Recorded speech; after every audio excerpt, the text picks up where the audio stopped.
enquanto nos Estados Unidos a Suprema Corte está dizendo, não, você pode sim separar homens e mulheres em competições para ter uma competição justa.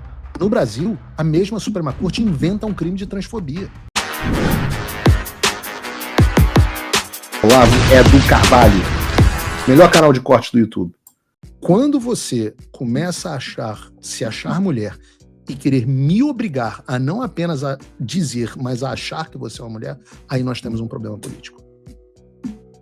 Um problema político que já foi discutido, que tem sido discutido no mundo e que hoje eu diria que nós avançamos. A direita teve grandes avanços contra essa loucura.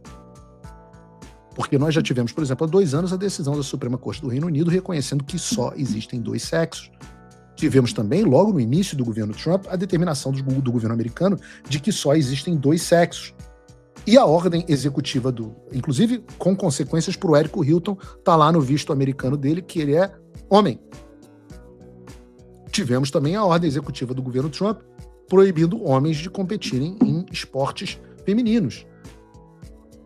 Tudo isso não sem que houvesse o mesmo faniquito histérico da esquerda e da imprensa mundial, nos Estados Unidos e no mundo. Mas, obviamente, o mundo é feito por pessoas que não se abalam diante desses faniquitos. E no caso, Donald Trump não se abalou. Pelo contrário, ele permaneceu na direção correta e ontem nós tivemos uma enorme vitória nesse assunto na Suprema Corte dos Estados Unidos. Resumidamente, os estados de Idaho e Virgínia aprovaram leis dizendo que equipes femininas deveriam ser reservadas a atletas do sexo feminino.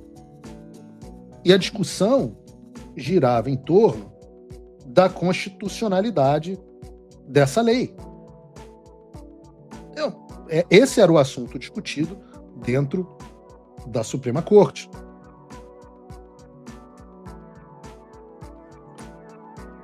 Então, ontem, eles entenderam que, em caso de esportes, objetivando uma competição justa e segura, a aceitação do atleta em uma competição pode ser condicionada, sim, ao seu sexo.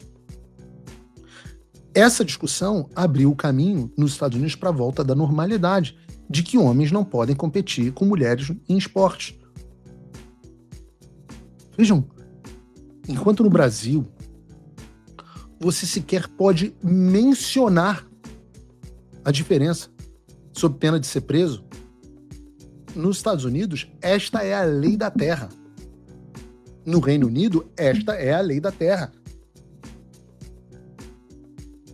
Vejam que a nossa situação, por isso que eu falo que é uma questão de sobrevivência. No Brasil, enquanto nos Estados Unidos a Suprema Corte está dizendo, não, você pode sim separar homens e mulheres em competições para ter uma competição justa. No Brasil, a mesma Suprema Corte inventa um crime de transfobia. E se você não se curvar à loucura, eles te botam na prisão. Eles te obrigam a se exilar, como fizeram inclusive com as feministas. Nós tivemos um bônus, inclusive, essa não foi a única decisão correta da Suprema Corte americana, já que eles também tomaram uma decisão a respeito de um debate que a gente precisa ter um dia no Brasil. Não vai dar tempo hoje, mas eu quero que entre na cabeça de vocês a seguinte reflexão. Existe um caso nos Estados Unidos chamado Trump versus Slaughter, que começou porque o Trump demitiu a Rebecca Slaughter, uma comissária democrata da Comissão Federal de Comércio dos Estados Unidos, que é uma agência responsável pela fiscalização do comércio, né? O argumento da Slaughter era de que a legislação protegia ela contra a demissão, mas a Suprema Corte decidiu também essa semana em favor do Trump, dizendo que essas proteções contra a demissão eram inconstitucionais porque interferiam no poder do presidente de controlar o poder executivo. A tese por trás da história é a ideia de que o poder executivo tem que ser exercido pelo líder eleito. Portanto, se o presidente foi eleito para comandar o executivo, ele precisa ter autoridade real sobre quem executa as políticas. Não existe máquina política independente do voto popular. Ora, faz sentido. Se você elegeu o Lula e o Lula não tiver controle sobre as agências e os funcionários das agências, ora, o Lula não controla o governo. Se o Lula não controla o governo, se o governo for mal, você não pode culpar o Lula. Na prática, o que a Suprema Corte decidiu foi que o Trump pode decidir qualquer funcionário do Executivo Federal americano, e isso é algo que nós precisamos discutir um dia no Brasil. Hoje o Brasil é dominado por agências independentes, que estão na mão de burocratas não eleitos da mesma forma que o judiciário. E aí você tem conselhos, tribunais de não sei o quê, tribunais de conta, um monte de órgão com um mandato fixo independente, um mar de gente mamando dinheiro público que não pode ser demitido. E tem muita gente, inclusive direita, que fala, não, precisamos de um não sei o quê independente. Aí a esquerda aparelha esses lugares e a gente fica sem capacidade de reação nas urnas. E é assim que se forma o Deep State. Eu estava jantando ontem com meu amigo vereador Darcio Bacarense, manda um abraço aí para ele, e ele estava me deixando abismado ao explicar o tamanho do poder que os conselhos têm no Brasil. São verdadeiros sovietes, sem nenhum tipo de check and balance, freio contra preso democrático ou qualquer representação popular. Então essa discussão da Suprema Corte é uma discussão muito oportuna que vai precisar chegar ao Brasil em algum momento. Né? No Paulo Figueiredo Show a gente gosta de trazer essas grandes discussões, porque tem muita gente que nunca sequer pensou nisso que eu estou dizendo até esse momento. E para finalizar, não foram essas as únicas decisões acertadas da Suprema Corte. Ontem, eles também decidiram contra o Trump de que as pessoas nascidas em solo americano são americanas, mesmo que os pais estejam legalmente no país. E esse é um ponto, olha que bacana, do qual eu discordo do Trump. Eu acho que a América é diferente dos outros países justamente por essa questão de que você não é americano por linha sanguínea, mas sim por fazer parte da imensa história desse país. Olha, veja vocês, eu tenho divergência até com o Trump e continuo achando ele um grande presidente. A vida segue, esse é um mundo adulto e a realidade que não é porque alguém discorda de você que essa pessoa é o seu inimigo. Tem aquele livrinho, esse aqui, ó, todo mundo que não gosta é Hitler. Se você não gosta da pessoa, ela é a pior pessoa do mundo. Temos um ponto de divergência. Aí a pessoa fica ficcionada, né? Isso não funciona. Antes de terminar o programa, eu quero fazer um agradecimento, porque o deputado Coronel Meira, o vereador Darcio Bacarense e o deputado Capitão Alden vieram aqui a Orlando me presentear com essa comenda, essa moção de aplauso da Câmara dos Deputados. Deixa eu mostrar aqui para vocês.